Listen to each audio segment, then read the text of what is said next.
Okay. The Alexandria roller rink, I go back to 1965. Yes.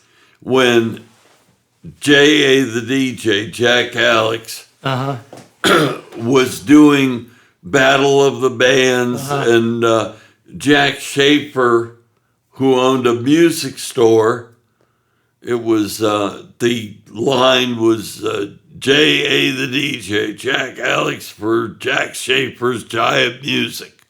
In fact, the first thing I ever heard on the radio when I was in the Army, I came out of Fort Monmouth, New Jersey, and landed in Fort Myers, Virginia. And I still got a little portable radio, AM radio, and we got into Fort Myers like 7, 8 o'clock. It was dark. And I remember turning on that radio, and the first thing I heard was J.A. the DJ introducing a song of the Four Tops. Wow. And they had bunk beds, and I think I was on the bottom bunk bed in Fort Myers, and that was Jack, and that I worked with him to straighten out the Alexandria roller rink. What he did, he was doing these Battle of the Bands at the roller rink and had the bands all on the floor, of those days. And they had 12 bands battling for $100. Plus, they all had different things. They were on circuits, and if you were lucky, you got through your 20-minute Battle of the Bands. If you weren't as lucky, your fuse went out. You had to start over again. And I got involved with Jack Schaefer, and I had a DJ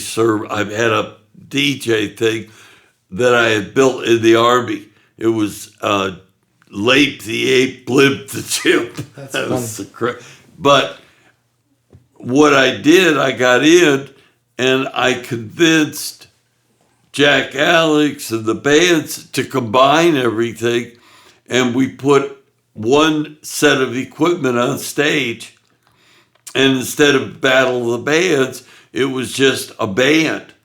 And I was starting my DJ and band service, Domestic Sound. So what I could do, like we're going to get to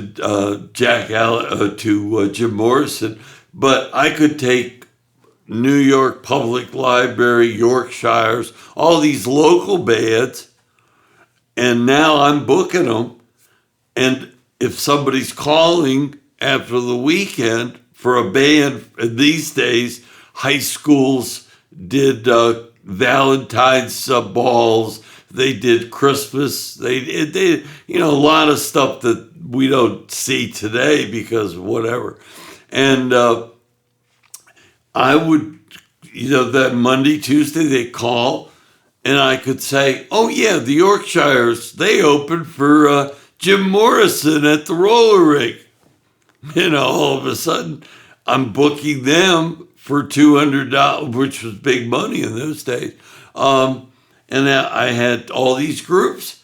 By the time I was done with Domestic Sound, I had over 200 bands. Yeah, you told me that, 200. So, okay, now, Jim Morrison was one of my other rock and roll stories. Yeah. This is back in 1965, 66. I got out of the Army in 67, 64 to 67. I was in the Army and I was doing Domestic Sound. However, it all worked out. The week that we were doing the show, I had the Jim Morrison at the Alexandria roller rink, but Jim Morrison also was playing for Kirby Scott down in Annapolis at the National Guard Armory. So that was the early show. Jim Morrison down at the Alexandria Armory, and I had to send one of my guys down to the Armory to pick up the Doors after they played and drive them back up to Baltimore to the Alexandria Roller Rink. Now, this is the week that Light My Fire is the number one record in the country. Wow. Unbelievable. And number one, it's the number one record, but Jim Morrison and the Doors are doing 2 free shows. One for Kirby Scott at the Armory, the second one at the Alexandria Roller Rink for Jack Alex.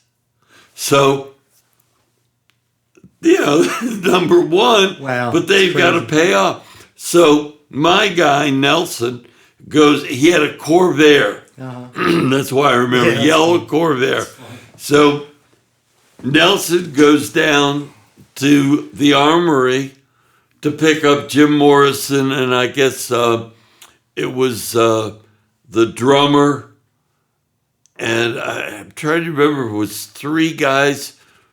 I know it was Morrison. I think it was like a total of 4, because Morrison was the lead singer, and then there was a drummer, and the keyboard player had pedals. So we didn't need a bass player. He had the pedals. Bass pedals, yeah. Bass pedals, and he had a keyboard. But so Nelson goes to pick him up, picks those guys up. We had another set of equipment we must have had, I guess, at the Alexandria Roller Rink. And we may have had it with all these groups because we all worked on one stage. Anyway, Nelson picks him up, starts to drive back to the Alexandria Roller Rink. Jim wants a 6-pack of Budweiser. He sees a liquor dispensary on that road, whatever the road was, going back to Alexandria. It's so long ago, and gets Nelson to stop, and we didn't buy it for him. He goes in, buys a 6-pack, get back in the car. He's drinking a 6-pack of beer to get the Alexandria Roller Rink, and we get to the Alexandria Roller Rink and get the band backstage. Now, the backstage was the room where we scored all the roller skates. And the stage was like, they overlapped. They're like 12 feet deep for the stage. And they had I remember the organ. If you had skate, you had organ. And they had an organ. And Morrison is, I don't blame him. He's pissed off that he's got to do these shows. And he's, half drunk by now. He's got to, I don't know how much he holds. So he's going to go up on stage. And all this time, there's this, quote, little old lady has a recorder and a reel-to-reel recorder. And she's from the Voice of America. And, I was running the show. And she said, I was hoping to get something from Jim Morrison. And she looked, she wasn't a groupie. She was a little old lady. And I told her, because I had all these bands playing, and I said, and I'm waiting for Nelson to come back. So I said, look, just stay right here backstage. And once Morrison gets set and everything, I'll let you do your thing. So Nelson comes, Jim Morrison comes, and the rest of the guys. We put them in the rink room where the roller skates are. And my road crew says, yeah, we're ready for him. And we had everything on stage. So the band comes out. Morrison is at the foot of the stairs. The rest of the band, the keyboard, the guitar, whatever, they go up to and the drums. They're getting everything ready. Wow. So they signal that they're ready to start with Jim. And like I said, he's drunk. And this little old lady comes over. I swear I never forgot this because I was standing right there. And she says, Mr. Morrison, would you say something for Voice of America? He turns around. And you can edit this if you want to. He turns around and he says, oh, get f***ed, lady. And walks up and started a Doors song. That was it. But I remember that organ, man. That organ, I saw pictures of it. That was incredible. There was in the back of the room, you could see the pipes. That was a pipe organ. The stage was up here, and if you looked all the way to the back, there was the pipe organ. All right, the last thing in this interview, let's talk about Jimmy Page. Yep. That's a photo there of Jimmy Page. Right. And this was the Yardbirds, right? Yep. Yeah. And that's what happened was the bass player got sick. They were the Yardbirds. Yeah. And they were Zeppelin. transitioning into the Led Zeppelin. Yeah, this is one of my favorite stories. But okay, what happened was the bass player for the Yardbirds got sick. Mm-hmm. They had already had this commitment with Jack Alex to do this Yardbirds show. They were still the Yardbirds. So they had Jimmy was going to join the group. It was going to be called the New Yardbirds, something like I don't even remember. Yeah. But they needed a bass player to fulfill that show for Jack Alex, Jay the DJ. So it was co-sponsored by Jack Schaefer, Giant Music. And Jack agreed to provide all the equipment, the lines. Now, what everybody sort of knew is the exclusive distributor for Fender equipment in Alexandria and Maryland was Chuck Levin's Music. Yeah. So we could not use Fender. But Jack had Gibson and Ampeg.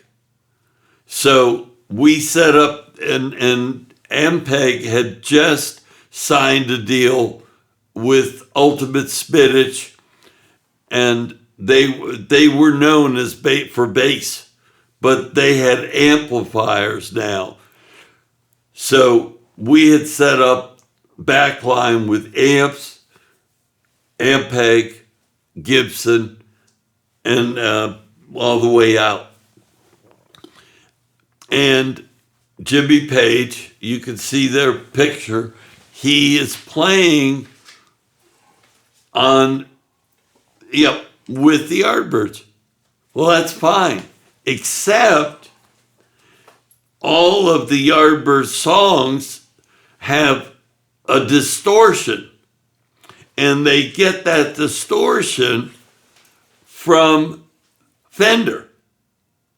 And Jimmy, not knowing, he knew the songs, love it. But he didn't know that he couldn't distort a Gibson amp. So he's playing and trying to distort, and he will not distort. And he gets so frustrated and so pissed off that he takes his guitar turns it upside down so the amp with the thing and slams it into the speaker. And I don't know how it all went from there, but after and Jack, there's a picture of Jack Alex on the actual disc that I put. He's in the audience to see his bands perform, and hopefully all these bands, the local bands, will go out on Monday and buy Gibson amps. That's funny. So he's standing there, and all of a sudden Jimmy Page takes his guitar, turns it upside down. That's funny. You can see the shock on his face. But the thing was, the roller skating room where they stored the skates was also the dressing room for the band. So after I remember this, I was there after the show, and we, I don't remember how it got through it, but Jimmy Page apologized to me. And that's how I know what the problem was. Wow. He said, "Man, I'm so sorry. I just got so frustrated." And he said, "I could not get it to the sort." And and that's how I learned that from that night, that in order for the Yardbird sound, you needed a Fender.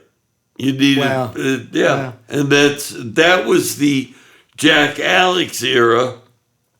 So, because I produced all these J.A. the DJ shows. Then the Durwood Settles came in 68, and the thing was, I was the only one that understood all the fuses at the roller rink.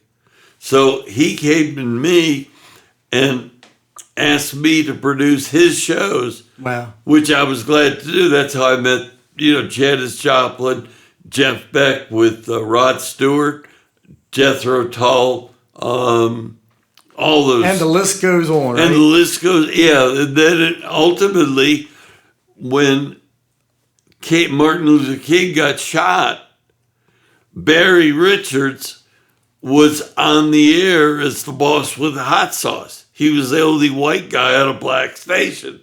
And when Martin Luther King got shot, they drove Barry out of town. He merely, and then Barry changed ultimately to the underground. He was your underground rock head leader. And then it was so popular, we started doing shows at the Alexandria Roller Rink.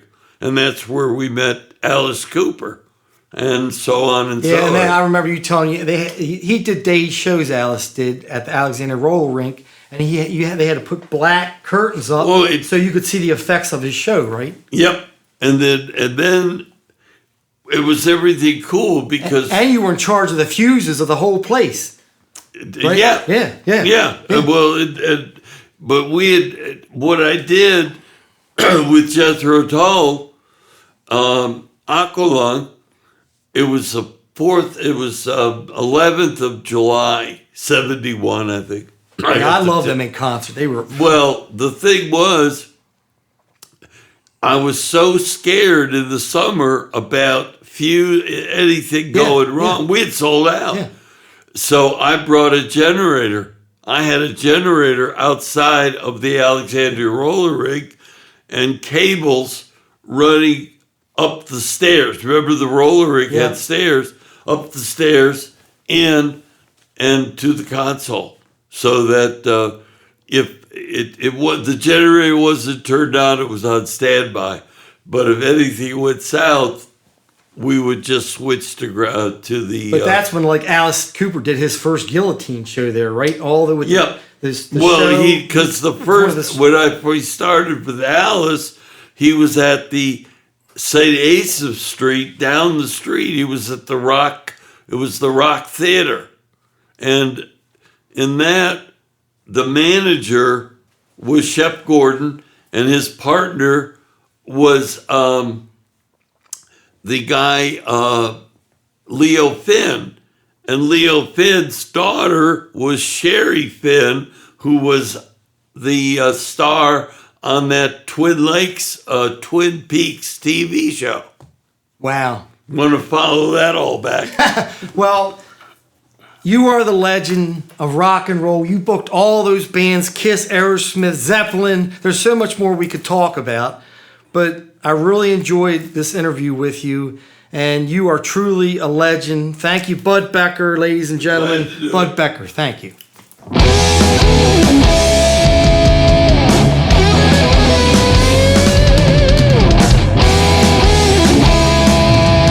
There is no rock and roll. They're not what I grew up with. Nothing. It's rock stars, things like that. You were with the bands and the venues from the beginning. Totally different ball. Oh yeah, exactly. It was a totally different era. Time. Yeah, it's it doesn't exist anymore, and they've tried.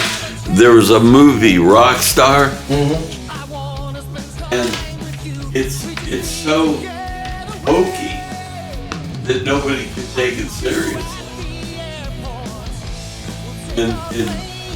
In my day, that's what Mick Jagger, people like that, that's what they aspired to. The Who, all these groups.